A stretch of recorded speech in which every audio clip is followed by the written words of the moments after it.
పంతం గాంధీ మోహన్ మీద గతంలోనండి నేను పంతం గాంధీ మోహన్ మీద 2002లో కేసు పెట్టడం జరిగిందండి. ఇప్పుడు దాకా పోలీసులు గత వైసీపీ ప్రభుత్వంలో ఉండి మాకు ఎటువంటి న్యాయం జరగలేదండి. ఇప్పుడు కూటమి ప్రభుత్వం వచ్చిన తర్వాత మాకు చార్జ్ షీట్ నెంబర్ అది అయింది. ఈ రోజు కోర్టు కూడా ఆయన వచ్చాడండి. నా బిడ్డకి నాకు అన్యాయం జరిగింది సార్. మాకు లోకల్ ఎమ్మెల్యే గారు జ్యోతి నెహ్రూ గారు ఒక ఆడబిడ్డకు అన్యాయం జరిగిందని పంతం నానాజీ గారు వీళ్ళందరూ సపోర్ట్ అయ్యి మాకు న్యాయం చేయాలని మేము కోరుకుంటున్నామండి. ఆయనకి నా కొడుకు DNA టెస్ట్ చేసి ఆయన కొడుకుగా ప్రూవ్ చేయాలి, మాకు న్యాయం చేయాలనేసి మీడియా వాళ్ళని మొత్తం అందరూ మేము అడుగుతున్నాం. లోకేష్ గారి దగ్గరికి వెళ్ళామండి, వంగలపూడి అనిత గారి దగ్గరికి వెళ్ళి, ఉమేష్ గారి దగ్గరికి కూడా వెళ్ళామండి, నారా చంద్రబాబు నాయుడు గారి దగ్గర కూడా మేము వెళ్ళామండి. కానీ ఆయన దరిదాపులకు ఇప్పటి వరకు కూడా పోలీసులు కూడా ఎటువంటి యాక్షన్ తీసుకోలేదండి.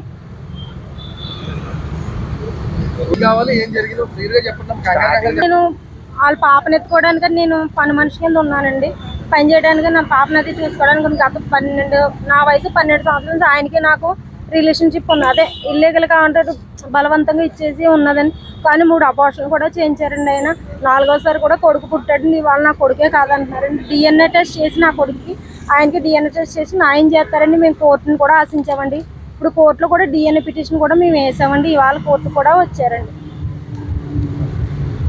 DNA టెస్ట్ చేసి నా కొడుకుని ఆయన కొడుకుగా ప్రూవ్ చేసి మాకు న్యాయం చేయాలనేసి మేము గవర్నమెంట్ని కోరుకుంటున్నామండి.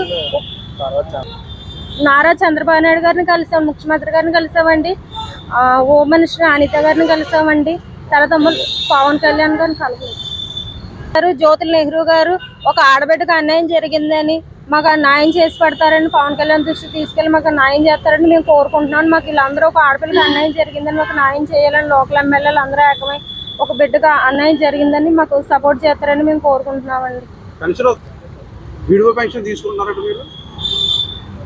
కానీ ఎటువంటి ప్రూఫ్ లేకుండా వీడియో పెన్షన్ కూడా ఆయనే రాన్ చేసి మొత్తం సృష్టించేసండి. ఎక్కడ కూడా ప్రూఫ్ అనేది లేదండి సార్. 3 పెళ్లిళ్ళు ఏం అవ్వలేదండి, ప్రూవ్ చేసుకోమని చెప్పామండి. నా కొడుకు ఆయన ఫోర్జరీ డాక్యుమెంట్లు సృష్టించేసారండి. పంచాయతీ మొత్తం ఊరి వ్యవస్థ అంతా అదే. ఇప్పుడు కేసు పెట్టిన తర్వాత ఊళ్ళో కూడా లేకుండా మమ్మల్ని తెవలేసి మొత్తం కిరాణా సామాన్లు ఏమి ఇవ్వకుండా మమ్మల్ని సంవత్సరం పాటు కట్టడి చేయించారండి. ఆయన పంచాయతీకి వెళ్ళి పెన్షన్ గురించి అడిగితే ఏ డాక్యుమెంట్స్ లేని మీరు ఎలాగెత్తున్నారో పెన్షన్ ఏ ప్రూఫ్ లేని ఇస్తారంటే ఒకళ్ళ మాటకు సమాధానం నాకు చెప్పలేదండి. పంచాయతీలో మొత్తం అంతా చేయించారండి. మేము పంచాయతీకి వెళ్ళి మేము అడిగామండి, ఏమి ఎత్తున్నారో ఎలాగెత్తున్నారు పెన్షన్, నేను ఏ ప్రూఫ్ పెట్టలేంది, వీడియో పెన్షన్ ఎలాగెత్తున్నారంటే ఒకళ్ళు నాకు సమాధానం చెప్పలేదండి. అలాగని మా లాయర్ గారిని మేము అడిగితే అవసరం వస్తే వాళ్ళ మీద కేసులు అయితే వాళ్ళే వస్తారమ్మా బయటికి, ఎలాగెత్తున్నారు అన్నది అనేసి ఆయన అడిగారు. నా పేరు వేణుగోపాల్, నేను బీటెక్ చదువుతున్నాను. చిన్నపిల్లి గ్రామం. అండ్ గతంలో 2022లో కేసు వేశారు, FIR కట్టారండి పోలీసు.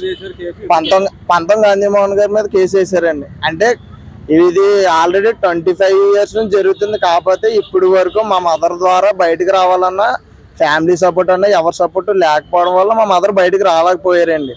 ఇప్పుడన్నా నా వల్ల ఈ గొడవ బయటకు వచ్చింది.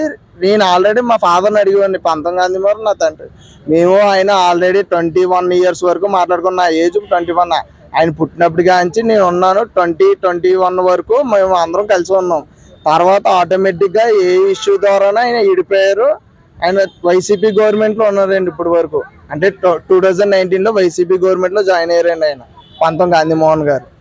తర్వాత నుంచి ఆటోమేటిక్గా 2022లో మా మదర్ కేసు వేయడం వల్ల ఆయన ఈ కేసు 2 years డిలే చేశారండి. ఆల్రెడీ 2024లో మన ఎన్డీఏ కూటమి వచ్చిన తర్వాత మనకి ఈ కేసు స్టార్ట్ అయిందండి. విచారణ చేసిన తర్వాత ఇన్వెస్టిగేషన్ పూర్తి అయిన తర్వాత మా ఆల్రెడీ మెమో ఆల్టర్ చేశారండి. ఆల్రెడీ నవంబర్లో మెమో ఆల్టర్ చేసినప్పుడు ఆల్రెడీ 2 సెక్షన్లు యాడ్ చేశారండి.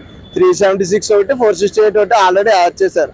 యాడ్ చేసిన ప్రకారం కోర్టు రిటర్న్ పాయింట్లో ఎందుకు అరెస్ట్ చేయలేదు, ముద్దాయిని ఎందుకు టేకప్ చేయలేదు అని కోర్టు రిటర్న్ చేసిందండి. ఆల్రెడీ కోర్టు పరిధిలో ఉంది ఈ గొడవ.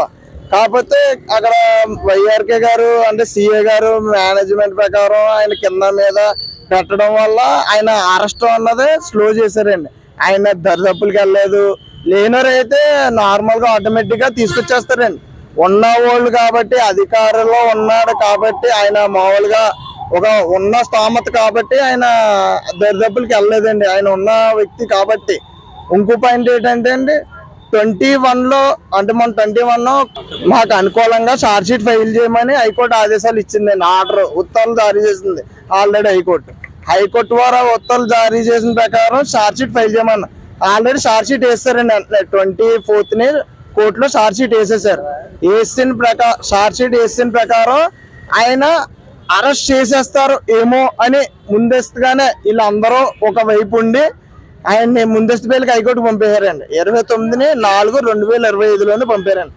ఆల్రెడీ నా డిమాండ్ ఏమిటి లేదండి. నాకు పంతం గాంధీమోహన్ గారికి అంటే నా తండ్రి అయిన పంతం గాంధీమోహన్ గారికి నాకు DNA టెస్ట్ చేసి నాకు న్యాయం చేయాలని కోరుకుంటున్నాను.